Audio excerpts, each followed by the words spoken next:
Imagine discovering that your spouse's girls' trip was nothing but a cover for a romantic escape with someone else. That's exactly what happened to me. One day, I was a devoted husband. The next, I uncovered secrets that shattered everything I believed about love and loyalty. But instead of confronting her immediately, I decided to do something bold. With divorce papers in hand, I booked myself into the very resort where her betrayal was unfolding. What followed was a whirlwind of revelations, confrontations, and unexpected twists that changed all our lives forever. This isn't just a story about betrayal. It's about finding strength, reclaiming power, and learning to move forward, even when life takes a turn you never saw coming.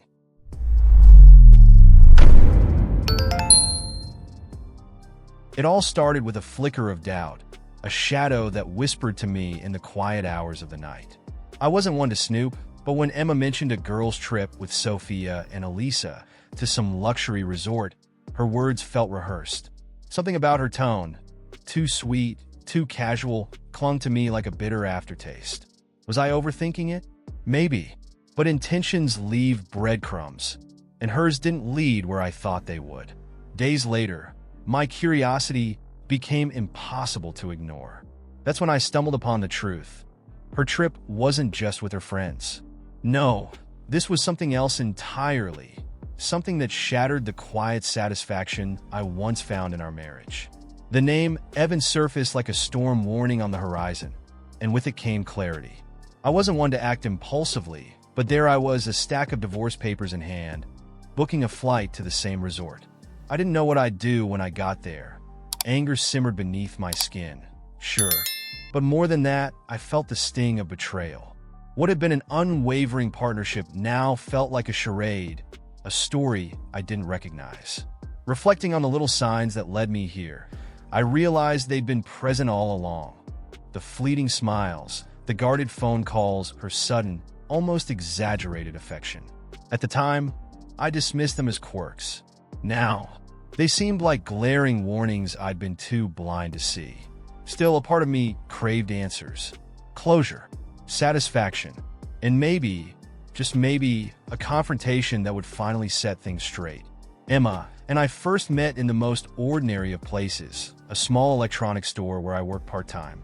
She walked in, confidently asking about a speaker system, and somehow, we ended up talking for nearly an hour. Her laugh was infectious, her presence stimulating. By the time she left, she had a new set of speakers and my number. The connection felt instant, like we'd known each other in another life. Our relationship unfolded like a dream. We shared a love for late-night drives, indie films, and lazy Sundays on the couch.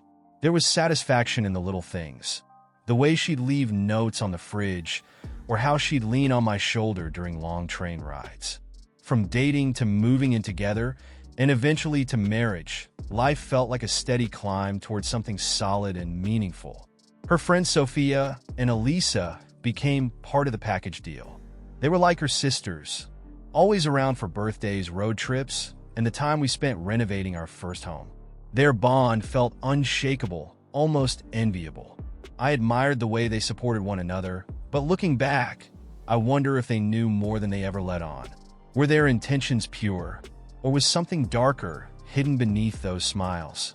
Now, sitting with these memories, it's hard to reconcile the Emma I knew with the one planning secret getaways. Were the good years a lie? Or had something changed along the way? Something I missed? Questions like these gnawed at me, but I couldn't linger in the past.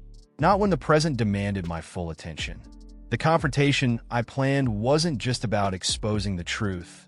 It was about reclaiming my sense of control, and maybe my dignity. The first crack in the facade appeared during an innocent phone call. Emma was chatting with Sophia and Elisa while I fixed dinner in the kitchen. She laughed, a little too nervously, and I heard her say something about he'll never find out. The word struck me, sharp and cold. I paused mid-chop, trying to make sense of them. When I asked her what it was about, she waved it off, claiming it was just gossip about someone Sophia was seeing. I wanted to believe her, but the seed of doubt had been planted. Over the next few weeks, Emma became different. At first, it was subtle. Hugs that lingered too long, compliments that felt forced, her eyes darting away when I looked too closely. Then came the evasiveness. When I asked about the trip, her answers were vague, rehearsed. Why was she being so guarded? Her enthusiasm felt out of place, like someone trying too hard to sell a lie. Unable to shake the feeling, I started paying closer attention. Her phone, once casually left on the counter, was now glued to her side. Late-night texts brought soft, almost guilty smiles to her face. My gut twisted every time I caught her lost in thought, staring at the screen. I tried to brush it off, but my mind kept circling back. Could this be what it looked like? Or was I just paranoid? Curiosity turned into quiet investigation. I noticed inconsistencies in her stories. Dates that didn't match up, mentions of places I knew her friends didn't frequent. I combed through old messages on our shared devices, piecing together fragments of conversations that didn't sit right. By the time I connected the dots, I knew something wasn't just off. It was unraveling, and I couldn't ignore it any longer. The truth came to me in waves, each one more devastating than the last. I started with her group chat. Innocent curiosity turned into a revelation I wish I could unsee. Buried in a flurry of messages were plans for the resort trip, but the name Evan stood out. Sophia and Elisa weren't just accomplices. They were active participants in the deceit, offering cover stories and advice. My heart sank as the evidence piled up before me. Photos sealed the deal, selfies and candid shots that screamed intimacy. A picnic by a lake, their faces close. A stolen kiss in the corner of a frame. The emotional connection was undeniable, and it left me hollow. This wasn't just a fling. It was something deeper, something that made me question everything I thought I knew about her. Reading their exchanges was like stepping into a nightmare. She shared thoughts, desires, and fears with Evan in a way that used to be reserved for me. The satisfaction she found in his presence, the intentions behind her actions, it was all laid bare. Sophia and Elisa even encouraged her, their words wrapped in faux solidarity. Their betrayal stung almost as much as hers.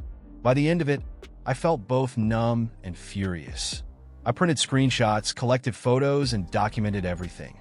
Every discovery felt like another crack in the foundation of a life I thought was unshakable. I knew I couldn't confront her without a plan, but the weight of what I'd uncovered was almost unbearable. Something had to give, and soon. Once the reality sank in, I knew this couldn't be handled on impulse. It wasn't just about the betrayal. It was about ensuring there were no loose ends. I hired a lawyer, someone sharp and discreet, to prepare the divorce papers. The satisfaction of seeing my intentions solidified in black and white gave me a strange sense of calm. If Emma wanted freedom, I'd give it to her with consequences. Planning the confrontation became my focus. I reserved a room at the same resort, under an alias, ensuring I'd have a front row seat to their escapade. It wasn't just about catching them in the act. It was about taking control of a situation that had spiraled far beyond my grasp. My goal wasn't revenge. It was clarity, closure, and perhaps a little vindication. In the days leading up to the trip, I left nothing to chance. A small camera, a voice recorder, and a detailed itinerary of their movements, all carefully packed. If I was going to confront Emma and Evan, I needed evidence, not just for myself, but for anyone who dared to question my actions later. Every detail mattered. Every move had to be deliberate. Despite the meticulous preparation, the emotions lingered. Anger, betrayal, and a flicker of doubt. What if I was wrong? But the photos, the messages, and her changed demeanor told a story that couldn't be ignored. I wasn't just walking into a confrontation. I was walking into a new chapter of my life, one where truth, no matter how painful, would finally take center stage. The moment I arrived at the resort, the air felt different, heavier, almost electric. My heart raced as I checked in, scanning the lobby for a glimpse of them. I'd rehearsed this moment countless times, but nothing could prepare me for the surge of emotions bubbling just beneath the surface. My intentions were clear, though. This wasn't about causing a scene. It was about reclaiming my narrative. It didn't take long to find them. By the pool, lounging as if the world revolved around their stolen moments. Emma was radiant in her element, laughing at something Evan said. The sight was both familiar and alien, like watching a movie with characters I once knew. Satisfaction mixed with fury as I approached, my presence casting a shadow over their little paradise. When Emma saw me, her laughter died mid-note. Her eyes widened, a cocktail of shock and guilt flashing across her face. Evan looked confused, then defensive, like a predator caught off guard. I didn't need to say much. The envelope in my hand did all the talking. "Surprise," I muttered, my voice steady despite the storm inside me. The silence that followed was deafening. Evan tried to play the hero, stepping between us with some weak excuse about misunderstandings. I didn't flinch. Instead, I made it clear that my intentions weren't to fight, until he put his hands on me. One shove led to another, and before anyone could stop it, he lost his footing and landed in the pool with a splash that turned heads. Phones were out in seconds, recording the chaos as Emma scrambled to save face. Emma came home 3 days after the resort fiasco, her usual confidence replaced with hesitation. She stood at the door, holding a duffel bag, her face pale and drawn. "Can we talk?" she asked, her voice trembling. I didn't answer right away. Instead, I stepped aside, letting her into the house we once shared. It wasn't the same now. Too many cracks, too much damage. My silence was louder than any words. Her excuses came fast, a jumble of regret and justification. It wasn't what it looked like, she insisted, her tone almost pleading. But the evidence was overwhelming. I listened, not out of sympathy, but to gather more proof of her intentions. Her apologies felt hollow, rehearsed. Whatever satisfaction she sought from this meeting, she wasn't going to find it here. I'd already changed the locks. She didn't know yet. As she continued to talk, I handed her a manila envelope, proof of the divorce process in motion. Her face fell, and for the first time, she seemed genuinely panicked. I stayed calm, explaining that her actions had consequences, both emotional and financial. Discovering she'd used joint funds for her escapades was the final nail in the coffin. That night, I slept peacefully for the first time in weeks. The house felt emptier, quieter, but it was mine again. I couldn't erase the pain, but I could rebuild. The divorce papers were a step forward, not just legally, but emotionally. And as I prepared for the next chapter of my life, I found solace in knowing the truth was out. The rest would take care of itself. The fallout was swift and messy. News of the affair didn't stay confined to the resort or our circle of friends. Evan's wife found out within days, courtesy of the viral video of him flailing in the pool. A moment of unintended humor for everyone but the parties involved. Her confrontation, I later heard, was as explosive as mine, and their relationship crumbled just as quickly. Karma had a way of leveling the playing field. Emma's family reached out soon after. Her parents were devastated, their voices heavy with disappointment when they called me. They apologized for her actions as if they bore some responsibility. It was strange, hearing their sorrow over something they couldn't control. Part of me wanted to comfort them, but another part, bitter and raw, kept me distant. Their intentions were genuine, but this wasn't their burden to carry. As for Sophia and Elisa, their involvement didn't go unnoticed. Word spread about their role as enablers, and their social circle began to shrink. It was ironic, really, how quickly loyalty turned into isolation when the truth came out. I wondered if they ever felt regret for their part in the deception, or if they clung to the satisfaction of their own choices. Either way, their lives were undeniably altered. And then there was me. I'd lost more than a partner. I'd lost a sense of trust I'd once taken for granted. But in the aftermath, I also found strength. My days were no longer filled with second-guessing or piecing together lies. The clarity, though hard-earned, was liberating. Slowly, I began to rebuild, not just my life, but the version of myself I thought I'd lost along the way. The divorce was finalized a few months later, bringing a sense of closure I hadn't expected. Signing those papers felt like crossing a finish line after a grueling marathon. It wasn't just the end of a marriage. It was the beginning of something new. While I wouldn't call it happiness, Not yet. It was the closest I'd felt to satisfaction in a long time. The weight of betrayal no longer consumed me. The viral video of Evan's splashy pool incident took on a life of its own. Friends would send me clips from different platforms, captioned with everything from bad puns to ironic quotes about karma. It was surreal watching something so painful become a source of humor for others. But, oddly enough, it lightened the sting.